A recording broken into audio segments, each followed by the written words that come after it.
So I'm going to talk to you today about Hurricane Katrina. It was 2013.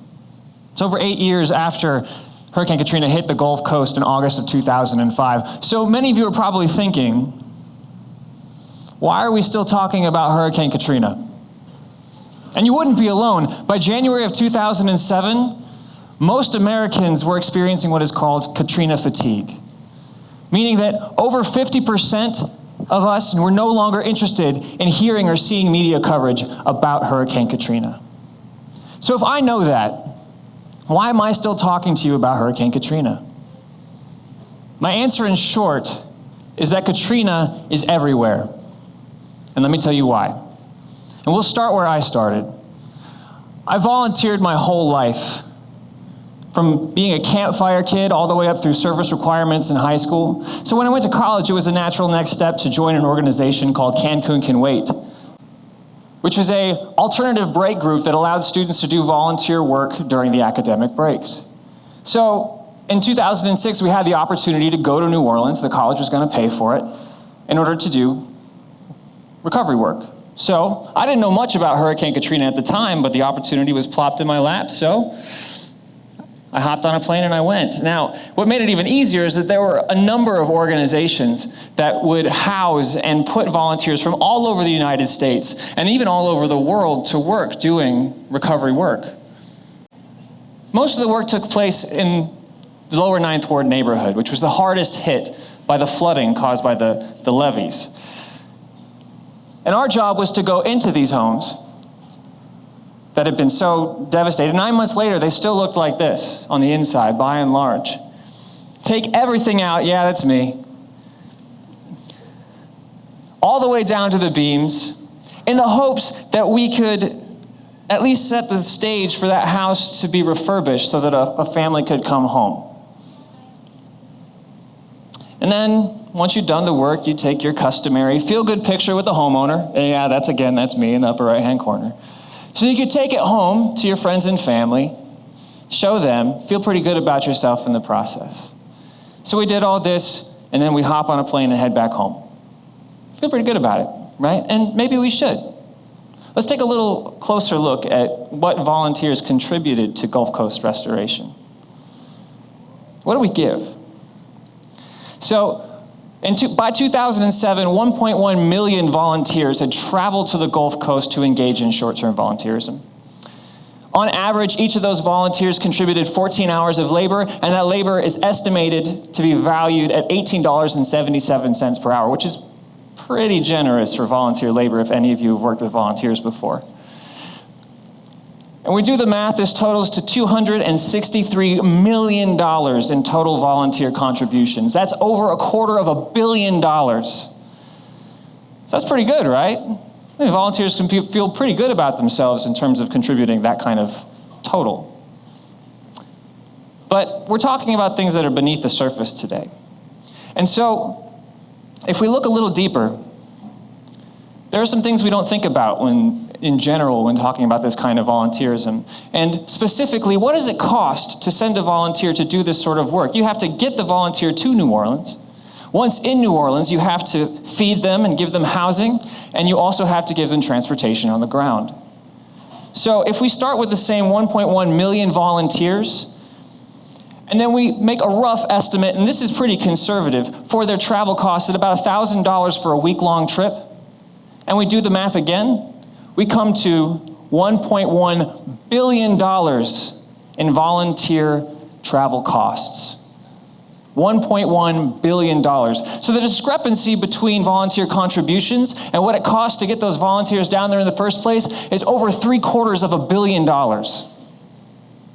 What else could we have done with that money? Well, let's zoom in on the lower Ninth Ward. So before Katrina, there were over 5,600 houses in the lower Ninth Ward. Since Katrina, and this is as of 2010, only just above 2,000 had been rebuilt. Now, the average cost of a house in the lower Ninth Ward is about $104,000. Now, it's a little unreasonable for us in Southern California, right? But Louisiana is a little different. Now, if we divide that $1.1 billion in volunteer travel costs, if we simply rerouted those funds to rebuilding homes, we could have built over 10,500 houses. That's twice as many as were even there before the storm, and 5 times as many as have been rebuilt.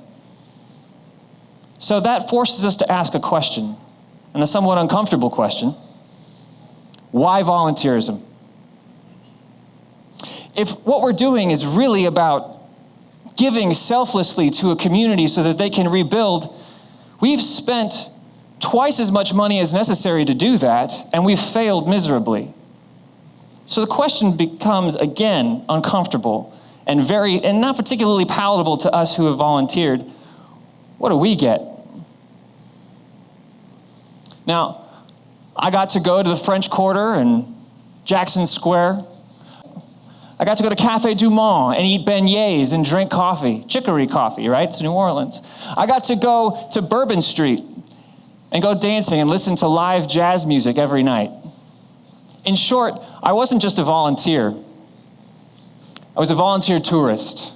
I got to go and travel and consume a culture exotic to me, while at the same time getting a pat on the back while I was doing it and when I went home, and feeling pretty good about myself in the process. And if that's not enough, I even got to put it on my resume and get credit for it. And in my case, I even got an award from my college for my service.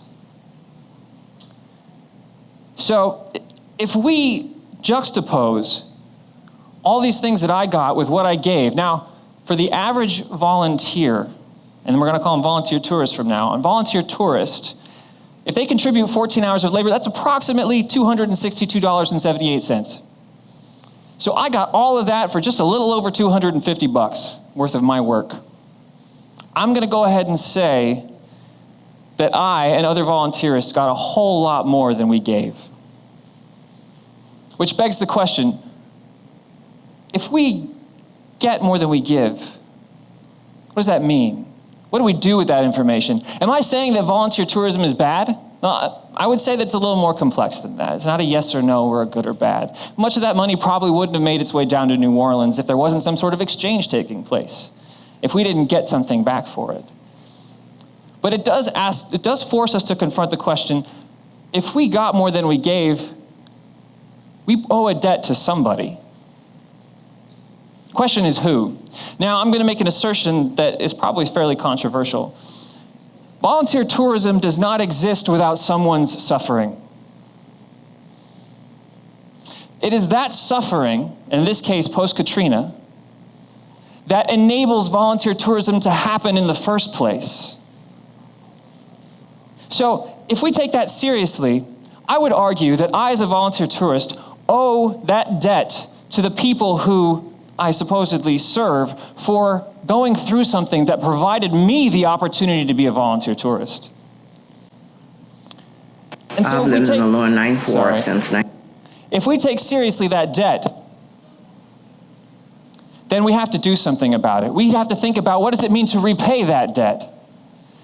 And for me, it started by listening to the stories of the people of New Orleans to whom I owe the debt and trying to understand what had happened. And that led over a number of years to the co-founding of the Lower Ninth Ward Living Museum, which is a nonprofit,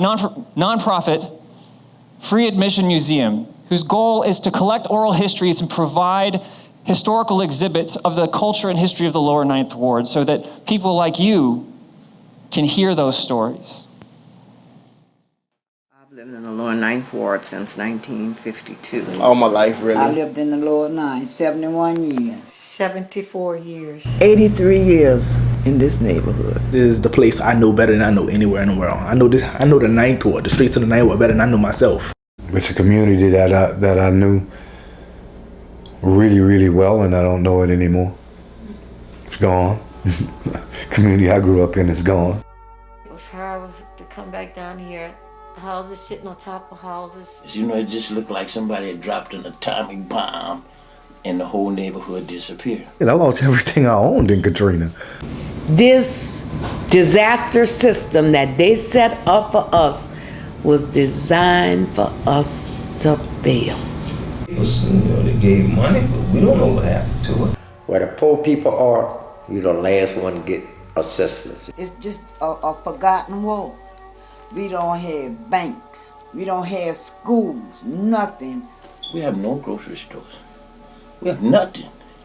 And I think our story is never really going to be told because basically all our people, the heart of our people are not here. And I'm wondering if I'll be living to see it come back. Because it's been 7 years and don't look like they're going to do anything down here. So, after hearing these stories, I was fairly ignorant about Hurricane Katrina and everything that happened before I went down and even when I was down there. So I started reading. I started educating myself. And the literature leads us to a very clear conclusion. That Katrina was a preventable. Now, the levees had poor maintenance, were constructed poorly in the first place. We knew this was going to happen. It had been predicted by simulations. It was a preventable, human-made disaster that people who went through it and survived are still living today in its aftermath. In addition to the levee failures, the people who were affected by Hurricane Katrina were disproportionately poor and African American. And so I would argue, and again, the literature points us in this direction, that it is endemic poverty and institutional racism that produced the Katrina disaster, which made the volunteer tourist experience that I had and got so much from possible in the first place. And this isn't just true of New Orleans. There are innumerable volunteer tourist organizations that send largely privileged, white, young adults from Western nations to do volunteer development work around the world, primarily in third world countries. So you can see the parallels to New Orleans. And again, like endemic poverty and institutional racism, if we look closer, we find that centuries of colonialism and decades of neoliberalism have produced the oppression that make these global volunteer opportunities possible in the first place. So again, you're probably waiting for me to say that volunteer tourism is bad, that we shouldn't do it. And I'm not gonna go there. I'm gonna say that it's more complex than that. But what I will say is that volunteer tourism may be where we start our journey, but it cannot be where we end up. It cannot be where we stop. If we have any hope of repaying that debt, then we have to take seriously institutional problems. We have to look and see the roots of social problems. If we have any hope of repaying that debt, we have to see Katrina around us everywhere. Thank you.